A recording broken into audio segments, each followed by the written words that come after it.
नमस्कार दोस्तों। कहानियों की श्रृंखला में आज सुनेंगे वरिष्ठ लेखिका पवित्रा अग्रवाल जी की कहानी शुभ चिंतक। तो आइए सुनते हैं कहानी। ऑफिस से लौटकर पूरे घर में चक्कर लगाई, किंतु रीना टीना कहीं नजर नहीं आई। तो मम्मी जी से पूछा, मम्मी जी, रीना टीना कहाँ है? अपने ताऊ जी के साथ बाजार गई हैं। घर में दोनों गुमसुम सी बैठी थी। थोड़ा घूम फिर आएंगी तो मन बहल जाएगा। राकेश भाई साहब आए हैं? कब आए?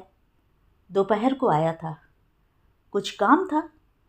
काम तो कुछ नहीं है, कह रहा था रवि के न रहने से यहाँ की चिंता लगी रहती है। तभी जेठ जी के साथ रीना टीना ने खिलखिलाते हुए घर में प्रवेश किया। बहुत दिनों बाद उन्हें इतना खुश देखा था। रवि के जाने के बाद शायद पहली बार वह खुलकर हंस रही थी। मन को कुछ अच्छा भी लगा। मम्मी, आज तो बहुत मज़ा आया। ताऊ जी ने खूब घुमाया, मेरी पसंद की बटर स्कॉच आइसक्रीम भी खिलाई, रीना ने चहकते हुए कहा। मम्मी, मैंने कोल्ड कॉफ़ी पी और रवा डोसा भी खाया, टीना ने गले में बाहें डालते हुए कहा। ठीक है, अब जाकर अपना होमवर्क पूरा करो, वरना कल क्लास में सज़ा मिलेगी। भाई साहब, आप अचानक कैसे आ गए? सोनू मोनू कैसे हैं? ठीक हैं, बस माँ की कमी तो मैं पूरी नहीं कर सकता। रवि के जाने के बाद से अब यहाँ की चिंता भी लगी रहती है। समय बड़ा खराब है। घर में दो बड़ी होती लड़कियाँ हैं, बूढ़ी माँ हैं, तुम हो, पर मेल मेंबर कोई नहीं है। बड़ा संभल कर रहने की ज़रूरत है। तुम कहो तो मैं अपना ट्रांसफ़र कराकर सोनू मोनू के साथ इस शहर में आ जाऊँ? अरे नहीं भाई साहब, आप हमारे लिए परेशान न हों। एक जगह से उखड़कर कहीं नई जगह जमना आसान नहीं होता। सोनू मोनू को आपकी हमसे ज़्यादा ज़रूरत है। उन्हें वहाँ बार बार अकेला छोड़कर आप यहाँ मत आया करिए। समय बड़ा बलवान होता है। हमने भी अब रवि के बिना जीना सीख लिया है। रात को खाने पर जेठ जी ने पूछा, रवि के बीमे के 1 लाख रुपए मिल गए होंगे, क्या किया उनका? 50-50 हज़ार रीना टीना के नाम बैंक में फिक्स करा दिए हैं।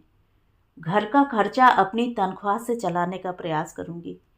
अरे बैंक में कुछ नहीं मिलता, अब तो इंटरेस्ट और भी कम कर दिया है। यदि उस पैसे को कहीं सही जगह ब्याज पर चढ़ा दिया जाए तो 3% ब्याज तो आराम से मिल जाएगा।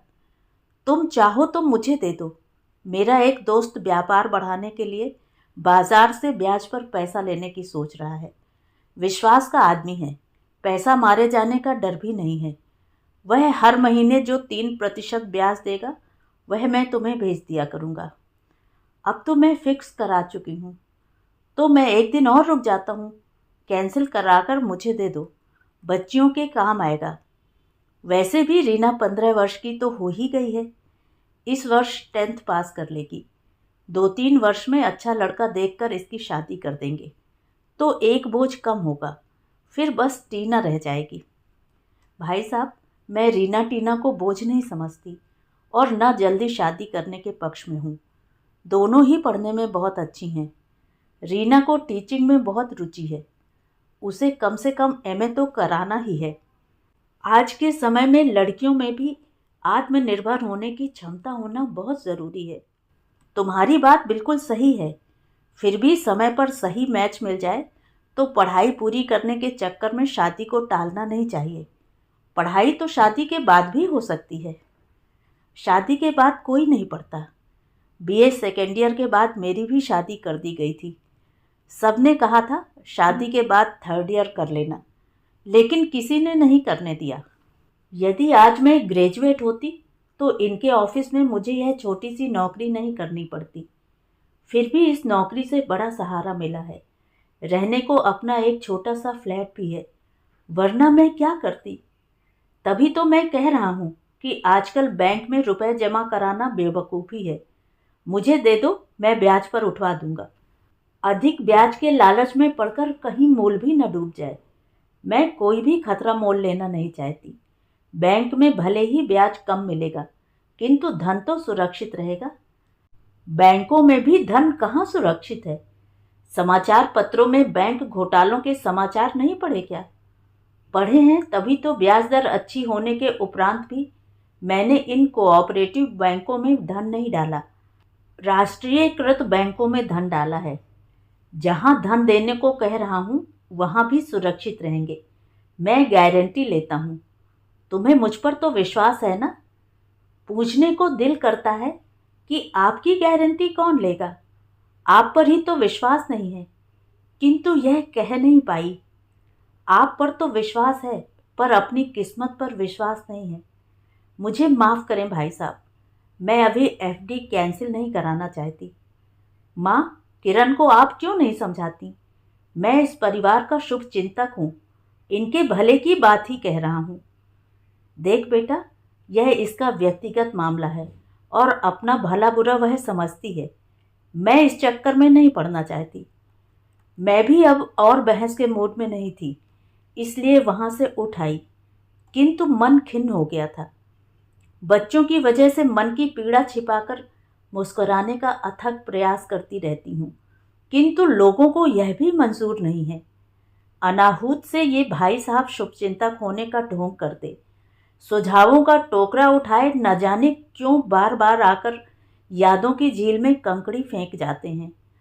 उनकी असलियत मुझसे छिपी नहीं है। उन्हें न जाने कब रेस कोर्स में पैसे लगाने का चस्का लग गया था और इसी शौक ने उन्हें बर्बाद कर डाला। उन्होंने जगह जगह 10% ब्याज का लालच देकर हजारों रुपयों का कर्जा ले रखा था, जिसे न लौटाने पर लोग उनकी जान के पीछे पड़ गए थे। नौकरी भी जाते जाते बची थी। उसी समय में अपना दुखड़ा रोकर 10,000 रुपये रवि से भी उधार ले गए थे, जो आज तक वापस नहीं किए। कर्जदाताओं से परेशान होकर वह अपनी पत्नी को पीहर से 1 लाख रुपए लाने के लिए यातनाएं देने लगे थे। उन्होंने साफ मना कर दिया था कि मैं रिटायर्ड पिता से उनके जीने का सहारा नहीं छीन सकती। पति द्वारा प्रदत्त परेशानियों के जंगल में फंसी जिठानी जी ने आत्महत्या के रूप में मुक्ति का मार्ग तलाश लिया था। बच्चों का मोह भी उन्हें नहीं रोक पाया था।